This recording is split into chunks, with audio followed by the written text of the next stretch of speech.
Olá, estamos no 2800 Almada, Conversas do Lado Certo, um podcast da CDU, e hoje o tema vai ser juventude e educação. Vai ser educação, creche, pré-primária, quais são os grandes desafios, quais são as políticas públicas que se podem e devem fazer, quais são as questões pedagógicas que se devem e podem resolver e o que é que a Câmara Municipal de Almada pode fazer para melhorar a educação das crianças.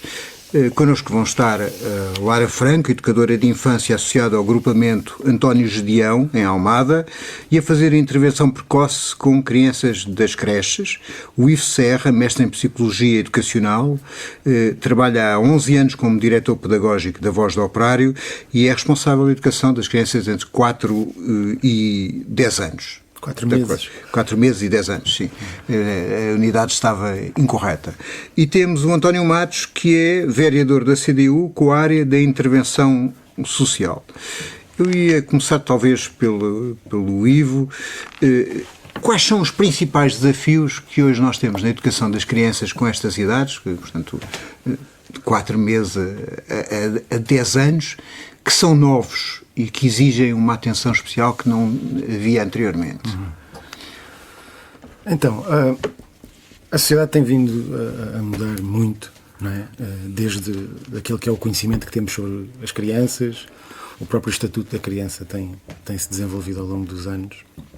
Há uns anos atrás, aquilo que os miúdos pensavam e sentiam não era assim uma coisa valorizada nem tida em conta, e hoje é cada vez mais um espaço de reflexão. E ao mesmo tempo também a organização social dos adultos permitia que, nomeadamente, crianças mais pequeninas ficassem mais tempo em casa, com a família. O que tem mudado nos últimos anos é o tornar obrigatório para os pais, cada vez mais cedo, abdicar da sua presença na vida dos filhos em prol da necessidade de trabalharem, abdicando de coisas depois muito importantes, ou pelo menos tornando-as bastante mais condicionadas. E, portanto, hoje a necessidade das crianças, ainda numa idade muito, muito pequenina e muito precoce, terem que passar uma grande parte do seu dia, neste caso nas creches, é algo que se vem tornando um imperativo e que tem obrigado a um conjunto de medidas para que se dê resposta a essa realidade. Mas eu acho que é mais o tempo de separação de crianças muito pequeninas das suas famílias que aumentou exponencialmente, passou a ser cada vez mais precoce essa separação e muito alongada no tempo. E como é que fez o Ivo? Tem 4 crianças, como é que conseguiu fazer essa ginástica? Fiz como os restantes trabalhadores. Foi todos os meus filhos com 6 meses, que é a licença parental possível. Depois dos 6 meses foram para os berçários, né? E depois continuaram no percurso na creche, pré-escolar, primeiro ciclo, segundo ciclo. Eu tenho ainda um filho que tem 3 semanas, portanto ainda não está nessa fase, o quarto, mas prevejo que seja exatamente o mesmo que os outros 3, não é?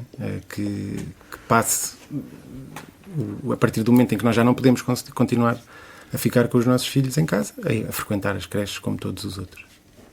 Lara, na sua experiência, o que é que se alterou neste processo? Isto é, eu acredito que o filho de 2 semanas do Ivo ainda não tenha telemóvel, mas as pessoas não estão... Isto é, nós, por um lado, não temos uma resposta de quantidade e de qualidade nestas idades, nomeadamente as creches. Provavelmente os pais pagarão mais por uma creche do que vão pagar pelo ensino superior da criança. Mas, por outro lado, há aqui um fator novo que é a vida não é como era há 15 anos, há 20 anos, não é? Sim. Eu acho que o grande desafio ou o grande problema neste momento é que quando procuramos uma escola para os nossos filhos, o principal fator é procurarmos uma escola que vão de encontro às nossas necessidades enquanto adulto, enquanto trabalhador, e não procurar uma escola que consiga dar resposta às necessidades que uma criança tem ou que um bebê tem. E, portanto, Vamos procurar uma escola que tenha um horário mais alargado, vamos procurar uma escola que cumpra aquilo que nós precisamos para cumprirmos nós pais a nossa responsabilidade.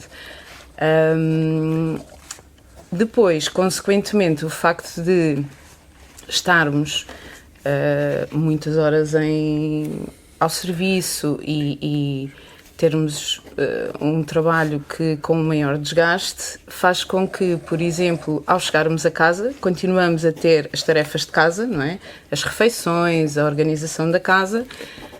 O recurso do telemóvel passou a ser aqui um meio fácil para que consigamos manter os pais disponíveis para fazer essas tarefas e os miúdos estão ocupados, sem Mas não tem alterações do ponto de vista cognitivo e psicológico? Muitas. E hoje em dia já se começa a perceber, e até já há muitos estudos sobre isso. Para já, aquela competência que é importante, que é o tempo de espera. Não há tempo de espera. Os miúdos hoje em dia têm uma resistência gigante a esperar um bocadinho, não é? Tem que ser tudo no imediato. E isso na minha opinião, é também um bocadinho consequência de tudo muito rápido. Eu quero ver este programa, vejo, eu quero aquele scroll infinito que dá uma resposta rápida. Em qualquer gatilho há aquela rotina de ir ao telemóvel. A dopamina que eles recebem naquela resposta imediata vai criando aqui essas necessidades de resposta imediata, não é? E depois faz com que haja uma maior irritabilidade, haja uma maior dependência sempre dessa constante resposta rápida, impaciência, depois tem impacto também no sono, por exemplo, porque o cérebro está hiperestimulado e, consequentemente, quando vão dormir, não conseguem descansar como deve de ser. As horas de sono também são muito mais reduzidas porque não conseguem parar, porque há uma birra para desligar o telemóvel e, portanto, vamos protelando um bocadinho. Hoje em dia aquilo que mais se ouve é porque não consigo deitar antes da meia-noite, porque não consigo deitar antes da 1h da manhã, porque não quer parar, porque está a ver os desenhos animados. E isto acaba por ser uma consequência deste tempo moderno, não é? Destes recursos mais modernos. António Matos, a sociedade não está feita, de facto, para as pessoas terem crianças, não é? E parece cada vez menos feita. Discutindo uma coisa que parece lateral, estas medidas do pacote laboral dos pais das crianças até 12 anos terem que fazer fins de semana, esta ideia de... Temos aqui uma sociedade que está feita, dificilmente as pessoas conseguem ter filhos, não é? Parece que está tudo organizado para combater a natalidade de que tanto se fala. Eu começo por, voltando já à questão, começo por fazer uma saudação a este nosso desejavelmente vasto auditório, com um cumprimento especial a partir desta toca mágica em que hoje aqui nos reunimos de manhã, tão estimulante, que eu queria vivamente saudar também a direção desta casa. Como disse o Ivo, e agora acentuou de forma mais pormenorizada a Lara, parece que as crianças nascem num espaço acolhedor, de crescimento afetuoso, de bem-estar, e são muito rapidamente puxadas para fora dele e vão para a instituição. Quase sempre não por opção, mas por determinação das condições de vida dos pais. Todos sabem do que é que estamos a falar. A correr e a chegar tarde. E então isso coloca um desafio à sociedade em geral e aos poderes em particular, desde o central ao local. É um desafio a toda a governação da República, do nosso tempo. É um desafio, se calhar, civilizacional, porque nós estamos neste estado, porque a civilização aqui nos trouxe, que é, a criança está no espaço institucional e para quem não abdica de ajudar a crescer de uma forma possibilitadora para que esse cidadão se cumpra na sua felicidade que merece, coloca-se a questão de que o tempo educador é um tempo mais dilatado e coloca-nos de que esse tempo educador dentro da instituição, dentro da escola, da creche, tem que ser um tempo de mais qualidade.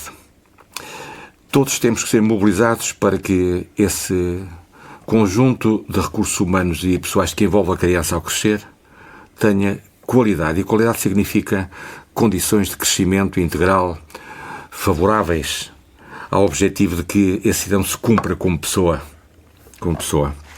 E coloca-se a questão de necessitamos de cada vez mais recursos humanos que envolvem a criança, a educadora, o educador.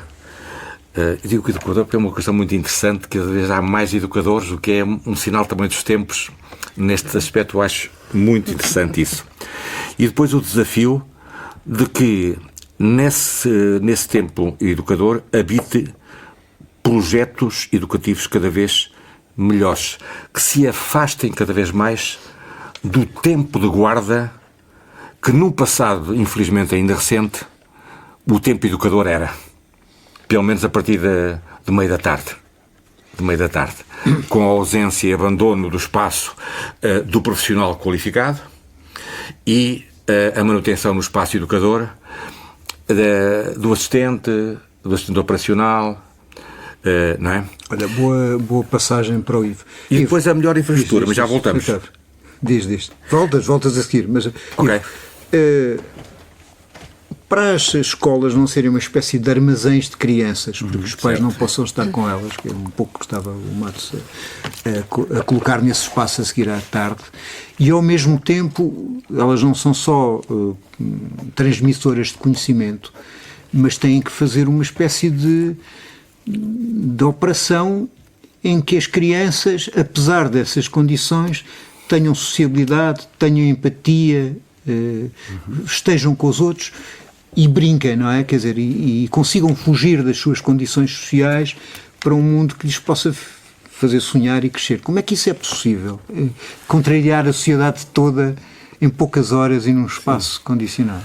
Bom, eu acho que para responder a essa pergunta nós temos que começar por pensar o que é que queremos destas respostas e para que é que elas servem, não é? E como é que elas se constituem e a partir de quê e para quê. Uma questão que me parece central é perceber o que é que hoje sabemos sobre o desenvolvimento da criança e começar por aí, não é?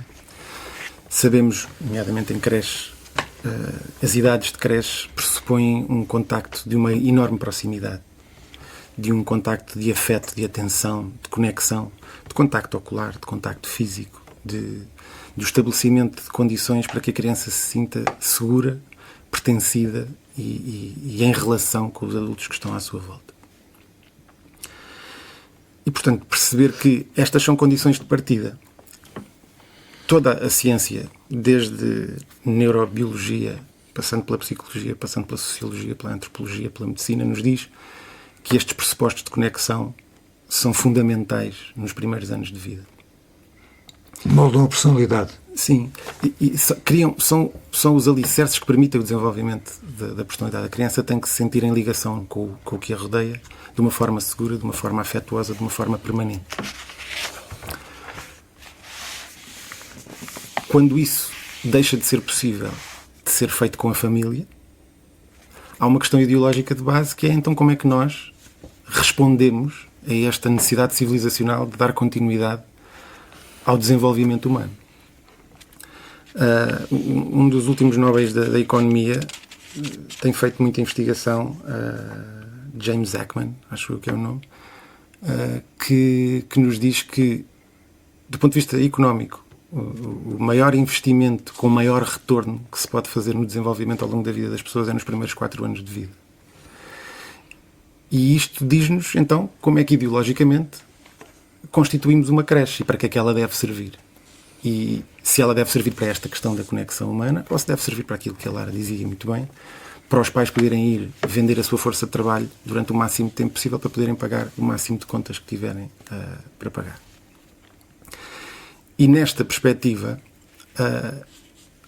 a creche expõe um conjunto de lacunas do nosso sistema político que já foram sempre espelhadas no pré-escolar, no primeiro ciclo, no segundo ciclo.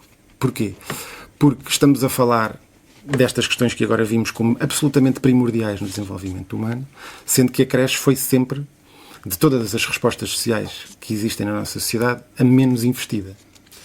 É a resposta social onde os profissionais recebem o seu reconhecimento mais tarde, portanto, os educadores de creches lutaram uma vida inteira para ter o seu tempo de trabalho reconhecido e haver uma progressão na carreira, coisa que aconteceu em 2023.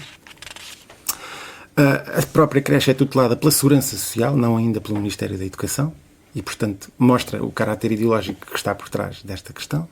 O Ministério da Educação assumiu a parte pedagógica do funcionamento da creche em 2025 e saíram em 2024 as orientações pedagógicas para creche. Portanto, todo o tempo de trabalho que existiu em creche para trás não teve nenhum tipo de trabalho de investimento do ponto de vista da relação e do cuidado da criança. Foi assumidamente um local onde se despejam crianças para os pais poderem ir vender a sua força de trabalho. E como dizia o vereador Matos, eu acho que há aqui uma questão muito importante, que é... Vocês podem se interromper e podem falar... Vou já concluir para não... não ficam... Quando pensamos nestas questões, a creche expõe-se logo como um contexto profundamente contra a natura. Não é natural na nossa espécie termos 2 adultos rodeados de 16 crianças, de 18 crianças, de 20 crianças. Mesmo quando não vê televisão, isso não era normal. Não é natural. Ou seja, aquela história da aldeia, é preciso uma aldeia para criar uma criança, tem que haver mais gente crescida do que gente pequena, não é? E as creches são a inversão total dessa lógica. E, portanto, percebendo que não vivemos no abstrato e a realidade não é uma projeção dos nossos desejos, pelo menos de forma imediata, há que ter isto em conta e perceber quais são as decisões que se tomam e para onde é que se encaminham as decisões políticas. Se encaminham para um lugar de um equilíbrio de condições físicas e humanas que promova o desenvolvimento que se pressupõe e que está mais do que provado que é essencial para uma criança, ou se continuamos na lógica do depósito de crianças, que agora até vai sendo regulado com orientações pedagógicas que não são mais do que aquilo que o Ministério tem feito para outras respostas, que é a gente diz como é que isto devia de ser, mas não estamos muito preocupados com as condições de como é que isso se materializa. Muitas vezes são completamente fora daquilo que são as reais necessidades, não é? Porque quando temos grupos tão pequenos de crianças, onde cada vez mais sabemos que cada criança tem o seu ritmo de desenvolvimento e cada criança tem as suas necessidades, o que acontece muitas vezes nos berçários e nas salas de 1, 2 anos é que cria-se um modelo de grupo em que todas têm de comer àquela hora, todas têm de brincar àquela hora, todas têm de dormir àquela hora e perde-se aqui o foco essencial na necessidade de cada criança e no ritmo de cada criança. Tudo começa desde o berçário a ser mecanizado para que o almoço é esta hora, independentemente de um bebê que come às 5 da manhã, ou às 6, ou às 7, ou às 10, às 11 tem que almoçar, ou às 10h30 tem que almoçar, e às 11h30 tem que dormir. E, portanto, o ciclo natural do bebê é completamente desrespeitado. Mas, ao mesmo tempo, na creche... aquilo que se pretende ou aquilo que se quer obter é conseguir ter as crianças aquele tempo, isto é mais fácil tê-las separadas, isoladas e caladas do que propriamente estarem em grande atividade. Isso não tem depois consequências na sua sociabilidade, na forma como veem os outros, na sua empatia? Sim, porque a criança não pode agir naturalmente, não é? E está constantemente a ser essa necessidade de socializar e de estar com os pares é muito balizada. Para além de que, quando falamos em desenvolvimento infantil, sabemos que até determinada idade a criança é egocêntrica, portanto ela ainda não tem a noção do outro E quando estamos a fazer com que uma criança de 1 ano partilhe brinquedos, se envolva em brincadeiras onde há aqui uma atenção conjunta, uma troca de turnos, isso não é suposto naquela idade, não é? Ou pode ser feito, mas que não é aquela... Mas a personalidade não se forma mais ou menos até aos 3 anos, digamos que os estudos... Certo, mas nós não começamos a correr sem antes começar a andar, não é? E têm que ser criadas bases de confiança e de segurança comigo para eu ter depois segurança com o outro. E quando misturamos tudo ou tentamos forçar o passo seguinte... O primeiro passo ficou fragilizado e isso depois traz-nos aqui alguns problemas e algumas questões de confiança, de segurança, de confiança no outro, de sou capaz, não sou capaz. Sim, uma das questões de base é logo a forma como as creches se organizam, né, do ponto de vista administrativo, ou seja, a escola é o único contexto onde as crianças se organizam por idade, né? Nós não perguntámos a idade de cada um de nós para perceber se podíamos falar uns com os outros, né? E a escola continua a ter como imperativo a idade e o ano em que se nasceu para se poder brincar, né? Hoje, felizmente, já vai havendo algumas escolas onde a regra é já fazer grupos heterogéneos, onde o contacto com o outro, quanto mais diverso for, mais eu ganho com isso. Mais uma vez, na perspectiva mais natural, um ser humano, de um contexto natural, desenvolve-se rodeado de pessoas de diferentes idades, com diferentes experiências, para que possa absorver uma complexidade tão maximizada quanto possível de experiências, né? Se eu estou rodeado, como diz a Lara... Deixa-me só interromper-te que em muitas escolas... essas salas heterogéneas têm uma base muito boa, mas em muitas escolas percebemos que isso acontece para que se consiga ter mais meninos e não... Eu ia dizer isso, pronto, que era a questão e de... não com... Se a Com escola, bons objetivos. Exatamente, se a escola está exatamente. organizada em função das crianças ou em função dos adultos, não é? Exato. E as creches continuam também muitas vezes a estar organizadas em função daquilo que dá jeito aos adultos e, portanto, a heterogeneidade é vista não como um ganho pedagógico, ou não é decidida porque é um ganho pedagógico, é mais por uma questão de gestão de vagas e de oportunidade do ponto de vista da organização do próprio contexto, não é? Mas faz lembrar um pouco esta coisa agora do governo pensar uma coisa que do ponto de vista educativo há muitos anos que se fala, por exemplo, da razão do segundo ciclo, poder ser uma coisa que não faça muito sentido, e este governo agora avança com essa possibilidade como se fosse uma coisa muito vanguardista do ponto de vista educativo, e a razão é porque se deixarmos de ter segundo ciclo, a brutal necessidade de professores é um bocadinho contida porque passamos a ter só um professor no 5º e no 6º ano, não é? E portanto há esta deturpação de concepções educativas por proveitos económicos e financeiros que têm um fundo ideológico, naturalmente. Matos, o Ivo há bocado estava a dizer que o maior investimento, citando um prémio Nobel da Economia, que se podia fazer era nos primeiros 4 anos. Mas isso não é aquilo que acontece, não é? Nós verificamos no país e em Almada uma escassez de investimento nesse processo educativo. Estou a enganar? Sim, eu acho que os próprios... Podes ir atrás, às várias conversas anteriores. Sim. Mas, as próprias orientações da administração pública nas últimas décadas, se em algumas dimensões até se pautam por algum vanguardismo, se considerarmos aquilo que se faz neste tempo por aí fora, na Europa designadamente, deixou sempre uma posição subalterna e não agarrada pela investigação, sobretudo pelos investimentos e pelas opções governativas, a área da creche.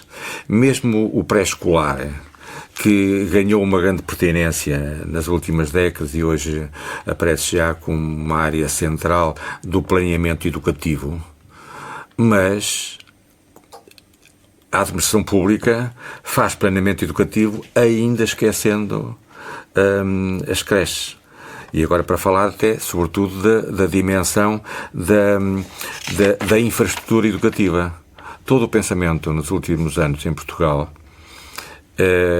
incidiu sobre as necessidades dos níveis superiores do sistema educativo e quando se começou a descer, onde se foi mais longe foi a educação pré-escolar. a educação pré-escolar. As creches é uma coisa recentíssima. A maioria dos municípios não tem as creches como uma área de preocupação e de pensamento, e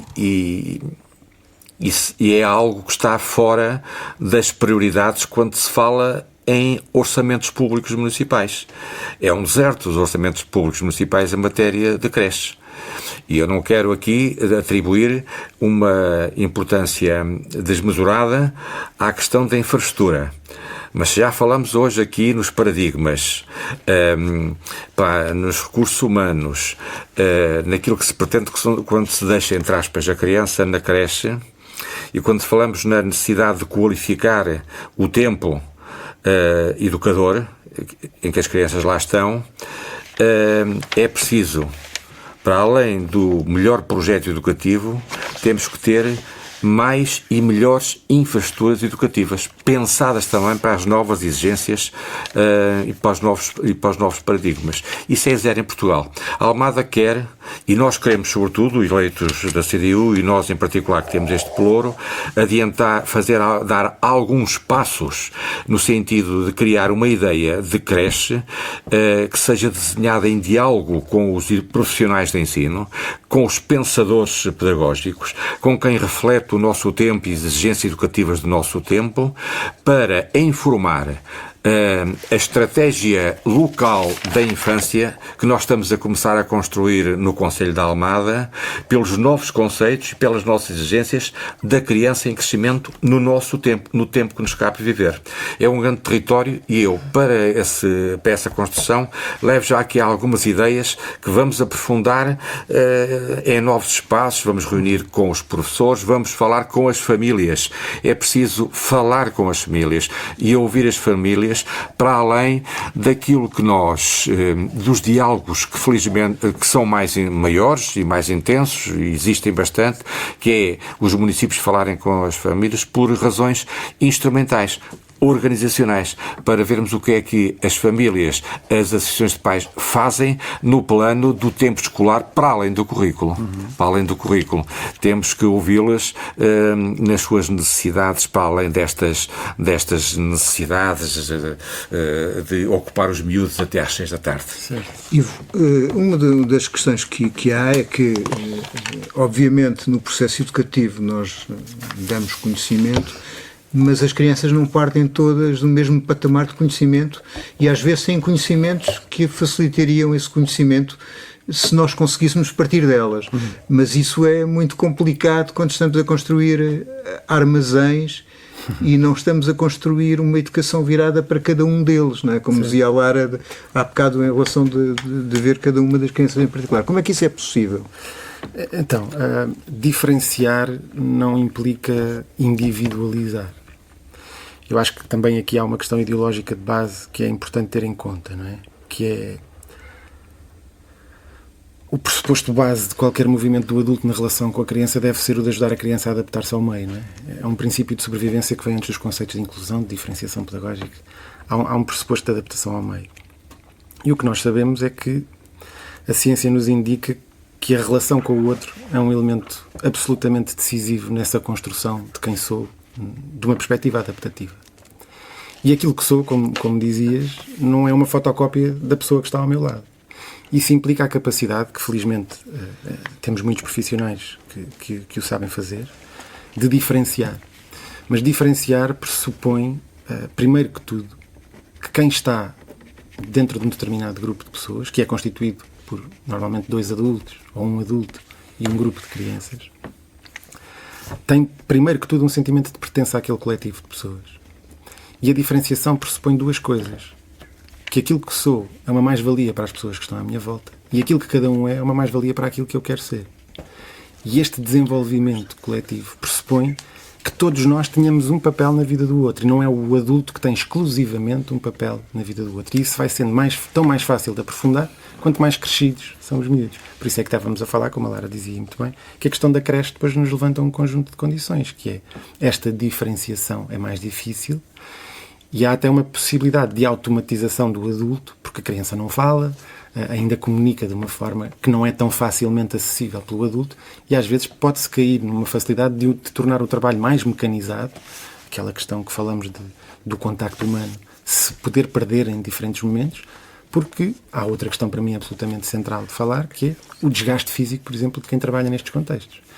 Quem está constantemente a levantar crianças ao colo para mudar fraldas porque se magoou, porque está a chorar, porque precisa de um mimo, tem um desgaste físico imenso. Uma questão que eu acho que vai ter que ser respondida dentro de alguns anos é quando estas pessoas todas chegarem perto da idade da reforma. Quando tivermos creches com pessoas com 60 anos, 65 anos, quem é que vai andar a carregar estes miúdos de um lado para o outro o tempo todo? Como é que fica esta questão de atender às características de cada um?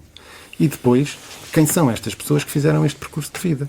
Porque, como sabemos, uma creche, por norma, tem mais auxiliares do que educadores. Portanto, a maioria das pessoas que trabalham numa creche ganham o ordenado mínimo. Há uma mensagem subliminar que pode ser facilmente interpretada, que é só não te pago menos porque não posso. E, portanto, é estas pessoas... Mas vai tentar pagar menos. É isso. E a questão é mesmo essa, que é o que é que podemos exigir de pessoas com quem estabelecemos uma relação contratual desta natureza. E o vereador Matos dizia aqui coisas muito importantes que eu gostava de dizer que é importante não esquecermos que algumas delas já estão em desenvolvimento. Ou seja, em 2016 há as orientações curriculares para pré-escolar, um documento feito pelo Ministério da Educação, ao qual eu reconheço uma qualidade do ponto de vista da reflexão pedagógica muito interessante. Também reconheço essa qualidade às orientações pedagógicas para creche de 2024. Qual é o problema? É a completa desconexão entre os meios e entre o que está pensado, e o que está pensado assenta em questões científicas que nos dizem o que é que as crianças precisam nesta idade, e depois as condições materiais e objetivas que os trabalhadores que estão nestas áreas têm para concretizar. Enquanto que em pré-escolar, esta questão que colocavas da diferenciação, eu acho que o pré-escolar tem sido, ao longo de muitos anos, um enorme motor do desenvolvimento do trabalho educativo no nosso país, porque é uma área onde estas questões da diferenciação, eu acredito sempre que as educadoras, como não têm a mesma exigência cultural, por exemplo, de uma professora de primeiro ciclo, onde já é suposto os pais têm um conjunto de expectativas sobre o que é preciso fazer, arriscaram ao longo de muitos anos a trabalhar muito bem. Porque do ponto de vista cultural é mais aceite a brincadeira, não é? E há muita ideia de quando chega ao primeiro ciclo, agora é que vais para a escola. Sim.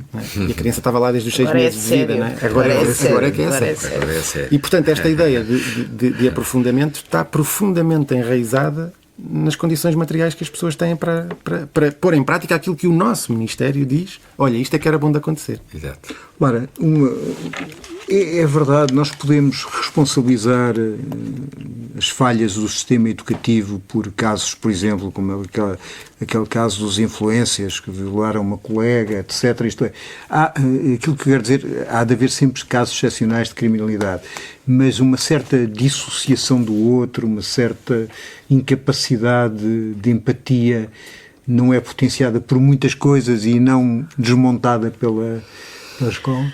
Quando nós crescemos quase que em modo de sobrevivência, não é? Deixamos de ter esse alicerce base que é a empatia pelo outro, o respeito pelo outro, o cuidado pelo outro.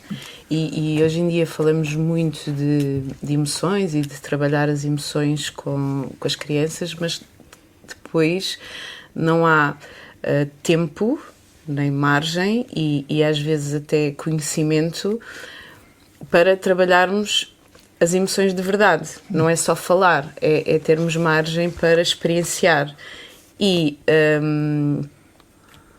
hoje em dia, e à medida que os jovens vão crescendo e se vão tornando adolescentes, que têm os seus desafios, como é óbvio, por muito que sempre houve, mesmo em tempos diferentes, e a adolescência sempre foi aqui um tempo de desafios, mas quando não há um trabalho e quando nós não temos na nossa base e no nosso valor o respeito pelo outro e só temos o nosso modo de sobrevivência, a nossa necessidade de...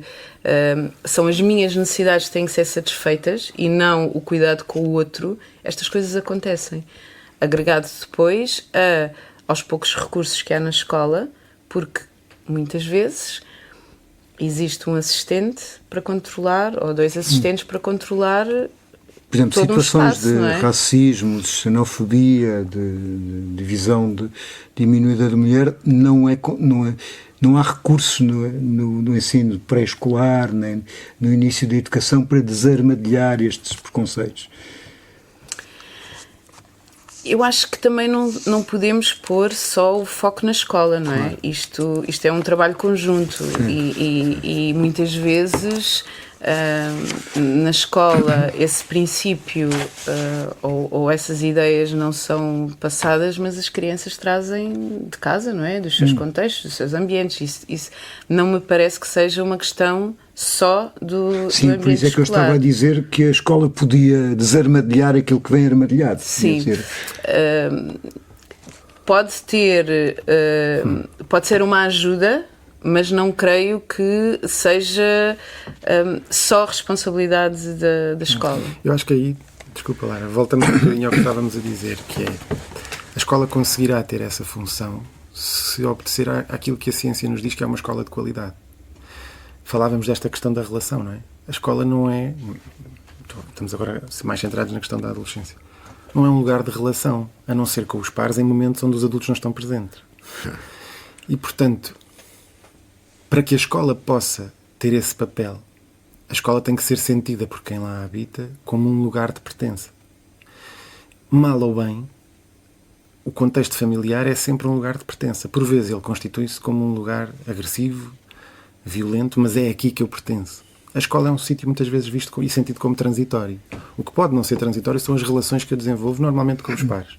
Mas é curioso como em 2026 continuamos a dar casos de bons professores como a exceção e não a regra, não é? Como se não tivéssemos um conjunto de professores que de facto se esforçam para fazer este trabalho, mas que por falta de condições não conseguem materializá-lo. E portanto,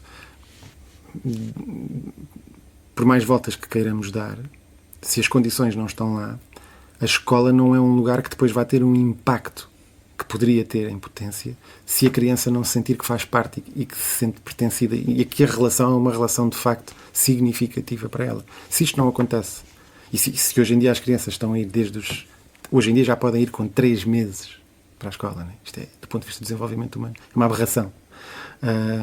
Mas se há uma institucionalização da minha relação com o outro desde os 3 meses, e se essa relação nunca se estabeleceu, ou vai se estabelecendo aqui e ali com uma maior proximidade e com um maior vínculo, a desconexão que depois existe fora da escola de forma crescente, falávamos ainda um bocadinho também dos ecrãs, não é?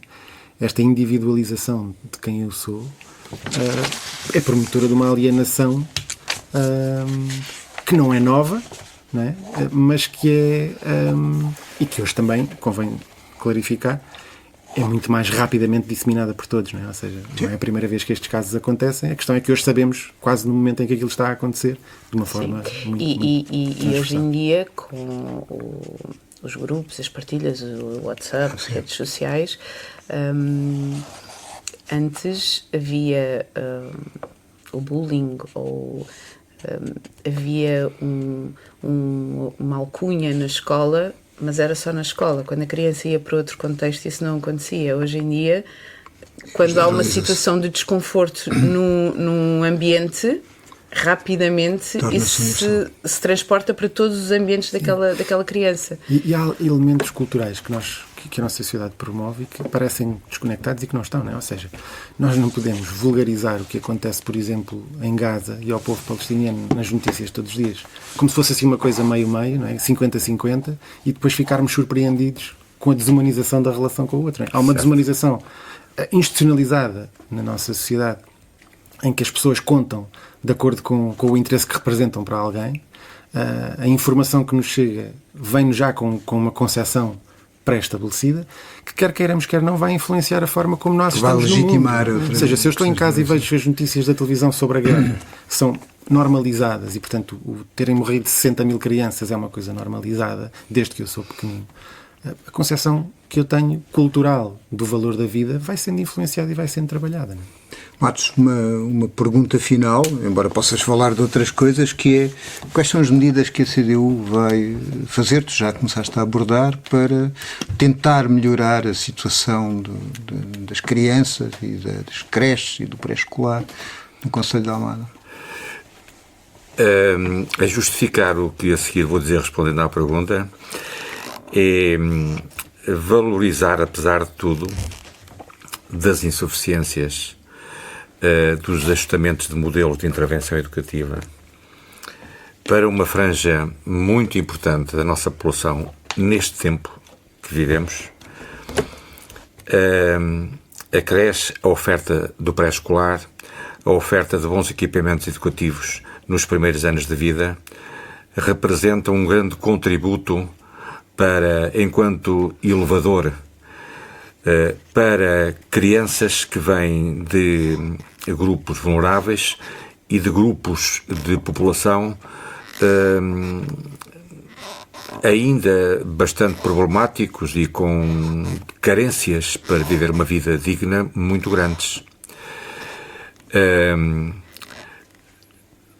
Em algumas zonas da Almada, que as pessoas reconhecerão, de alguns bairros sociais, onde também emergem projetos de muita qualidade, a criança poder entrar numa creche ou poder entrar no pré-escolar representa um salto de oportunidades educativas e de crescimento integral que não podem ser minorizadas. Tal é a situação difícil, carenciada mesmo do ponto de vista financeiro, para pagar as contas e permitir que a criança cresça com boas condições. E de forma que esse objetivo de criar uma rede, independentemente dos modelos nos quais é preciso pensar ao mesmo tempo, por isso é que eu acho que a tipologia tem que ser pensada e discutida com os profissionais, com os pensadores, com os pedagogos, a tipologia do equipamento, mas criar uma rede de equipamentos de qualidade que ajudem a um processo educativo e a um modelo de desenvolvimento integral possibilitador é essencial. Portanto, esta estratégia local da criança deve ter como um aspecto central esse objetivo de dotar o Concelho e certas zonas do Concelho mais subequipadas e fortemente carenciadas de condições físicas e materiais para suportar um ato educativo possibilitador de um crescimento integral, digamos, esperançoso. Mas esta estratégia deve ter muito mais. A própria cidade deve se organizar e deve ser modulada do ponto de vista físico e material como uma cidade educadora. Ela própria, nos seus espaços urbanos, nos espaços conviviais, nos seus espaços de encontro, deve ser pensada para criar relações conviviais possibilitadoras que ajudem a crescimento do indivíduo enquanto ser social, que hoje, com os mídia, é solicitado para a atividade individual, de frente do ecrã, no quarto, no isolamento. O ser humano precisa claramente de outra coisa. E a cidade pode modular-se, pode crescer. Não é só ter mais parques infantis, é ter um certo tipo de parque infantil pensado como recurso de lazer, mas também educador. Pode ter espaços, praças que não é só as praças áridas que as temos. Espaços, não é? Pontevedra tem um trabalho fantástico em que o próprio planeador de arquitetura trabalha com os profissionais de ensino, com o pedagogo e com as crianças, em que as crianças vão aos gabinetes de arquitetura também dizer ao seu jeito como gostam e sentem e criam. E à medida das possibilidades, essa ideia que depois é também mediada pelo pensador pedagógico, pelo educador, pelo professor, é incorporada depois na modulação física da própria cidade. A cidade deve ser educadora porque tem boas creches, temos que fazer mais, temos que fazer algumas nos próximos anos já, é essa visão pragmática, mas importante, e depois temos que ir desenvolver essa cidade educadora como uma cidade das pessoas, onde as pessoas se cumpram como seres sociais. Construir um tempo educador e uma cidade educadora. Ok, acho que tínhamos muito para falar, mas isto também tem que ter um limite e agradeço a vossa presença e as vossas ideias. Foi muito interessante. Muito obrigado. Obrigado.